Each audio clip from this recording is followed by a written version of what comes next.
Bonjour, nous sommes le samedi 10 juin 2017.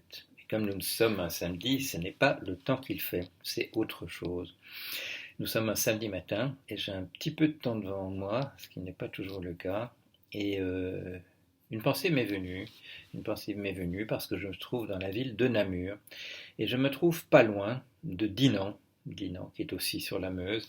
Et qui est en fait le berceau de ma famille d'origine, et oui, hollandaise. C'est un peu bizarre que ma famille hollandaise vienne de la vallée de la Meuse en pays wallon, mais c'est comme ça. Euh, Ils sont allés s'installer en Hollande à un certain moment, c'était au XVIe siècle. Et il y a l'histoire est racontée dans ma famille, voilà, ça fait partie de la tradition orale. Et pensant à un de mes ancêtres, je suis allé regarder dans Wikipédia à l'instant même, et comme l'histoire ressemble absolument pas à ce qui est écrit là, à ce qu'on m'a raconté dans ma famille, je vais vous la raconter à ma manière. Et du coup, petits enfants, écoutez bien, parce que vous allez entendre la véritable histoire de Riquet à la houppe. Qui était Riquet à la houppe? Nul ne le sait, mais dans ma famille, on le sait, et je vais vous le raconter. Voilà. Il y avait donc installé dans la vallée de la Meuse, à Dinan, au XVIe siècle, il y avait une famille qui s'appelait Patinir. C'était une famille d'origine juive. C'est un nom juif. Quand vous regardez dans le dictionnaire un dictionnaire de l'hébreu, ça vient de Beth Meyer, la fille de Meyer. Et si vous regardez le nom d'un de mes ancêtres, on appelle Joachim Patenier, on a francisé son nom, on a francisé ce Patinir en Patenier, et vous verrez même des explications en disant que Patenier c'est un vieux mot pour une chaussure, etc. Non, c'est bien probablement Patinir Beth Meyer, la fille de Meyer. Il avait ce Joachim Patinir, qui a des tableaux dans pas mal de très beaux musées. Il avait un neveu qui s'appelait Henri Patinir. Et Henri Patinir, il avait comme surnom qu'il avait une particularité qu'on retrouve dans la famille. Deux de mes fils ont encore ça. Moi, j'ai ça moi-même et je vais vous montrer. C'est-à-dire qu'on a une ligne de front là qui récède très très loin, mais devant, au milieu, il y a un truc. Il y a un truc, c'est qu'il y a une mèche. Il y a quand même une mèche, bien que ça recule très très fort là. Et vous voyez, hein, vous voyez à quoi ça ressemble? Si ça devient un peu long, ça ressemble à une houppe.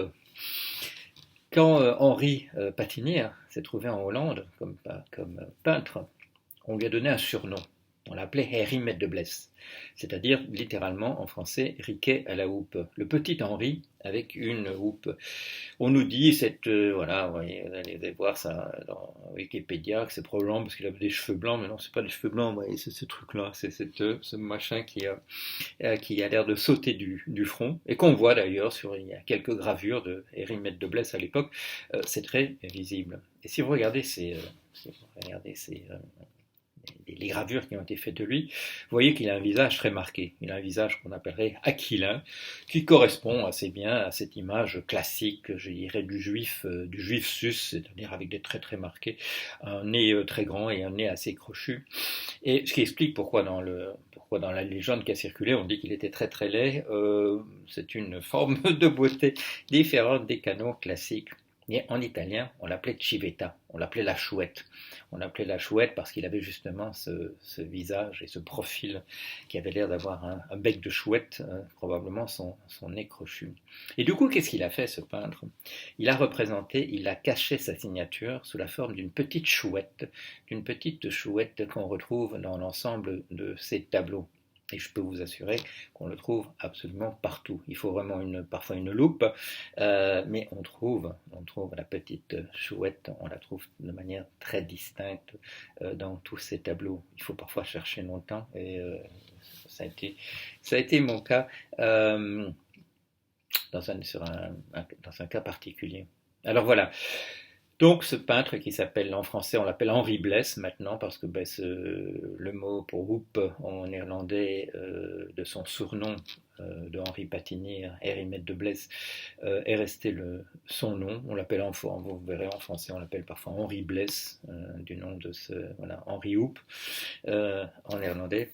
et le nom s'est transmis dans la famille. Il y a en particulier mort maintenant un, un- un psychanalyste, qui s'appelait, j'oublie malheureusement son prénom, qui vivait dans la région de Strasbourg. Je le retrouverai, je le mettrai en dessous de la vidéo, un, euh, un psychanalyste qui racontait la même histoire que moi je vous ai raconté aujourd'hui, parce que c'est une histoire voilà, qui était connue dans la famille, qu'on se racontait de génération en génération. Alors, euh, je ne vais pas aller me mêler de ce qui est écrit sur Wikipédia, mais voilà la véritable histoire de Riquet à la houppe, qui n'était autre que le peintre Henri Patinier, surnommé dans les Pays-Bas Harry Med de Blesse. Il y a de très beaux de ces tableaux, en particulier au musée d'art ancien à Bruxelles. De même pour son oncle plus connu, d'ailleurs Joachim Patenier, ou Patinier de son vrai nom.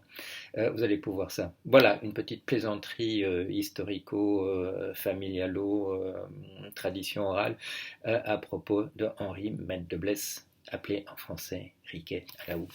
Voilà, à bientôt.